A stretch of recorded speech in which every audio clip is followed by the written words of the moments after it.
guys, welcome back to my channel. If you're new here, my name is Marina and my horse is an Arabian named Kamikaze. Today we're actually going to be talking about our personal experience here at a self-care barn. First, I guess I should explain what self-care means, even though it actually is exactly what it sounds like. Self-care means that you are fully 100% responsible for your horse's care, from feeding, mucking, etc. The barn that I keep Kamikaze at is actually not a barn at all.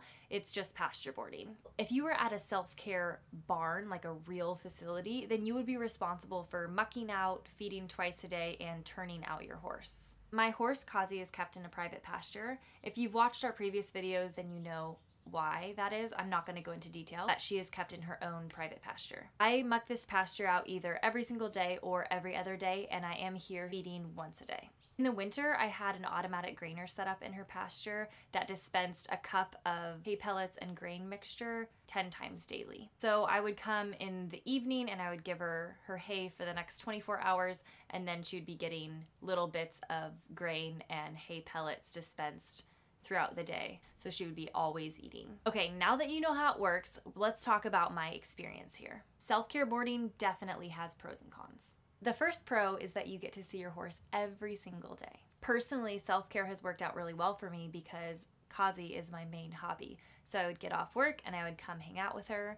I think I would probably come hang out with her every single day, even if she was in a full care boarding situation. But at self-care, you don't really have a choice, so you get to hang out with your horse every single day. I feel like it's easier to ride when you're already here doing chores. So I've gotten a lot of riding time back when Kazi was sound, and it has worked out really well for me. Now on the flip side, the con is actually the exact same as the pro. You have to come see your horse every single day. The problem with that is that sometimes life gets really busy, and if you are working full time, sometimes you don't feel like you have the time to come every single day, but you have to. If you don't show up, your horse doesn't eat, and if you know anything about a horse's stomach, that's not an option. It's not like a barn where there are stable hands taking care of your horse. You are the stable hand. That being said, if you go on vacation, you have to find somebody responsible to take care of your horse. That might not be a problem for you. But on the flip side, if your barn mate is going on vacation and you're a responsible horse owner, they're likely to ask you to take care of their horse, which isn't a problem unless every single one of your barn mates thinks you're the go-to person. Now, if any of my barn mates are watching this, don't feel bad. It's just the reality. This can get really time consuming if you're mucking and feeding. And during those times when I was taking care of other people's horses, I was not riding my own. I just didn't have the time to do it.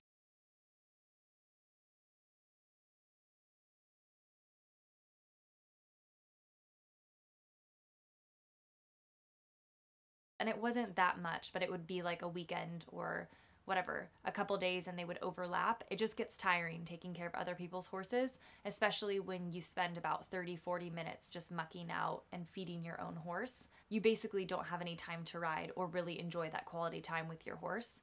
So it can get a little bit time consuming and a little bit annoying. The next pro is that self-care is a lot cheaper. Self-care is much cheaper because obviously there is nobody here watching or taking care of your horse. There's no mucking, no feeding, no anything, so there's no person to pay. So obviously you save a lot of money, which is something that horse owners appreciate and don't get to do very often. So the con of this is that it is so much cheaper, so it does attract some people who might want to just dump their horses or do the very bare minimum. We have a little bit of both here. We have people who really, really care about their horse and take care of them really well, and then we have some others who don't have time for their horse, or they just want to bring them to just be out to pasture, which in my opinion, this is the worst place to be if you're not going to be checking in on your horse daily. The reason I say that is because if nobody is checking in on your horse and your horse gets hurt or injured or something's wrong with it and you haven't seen it in a couple weeks, then that responsibility falls on other responsible horse owners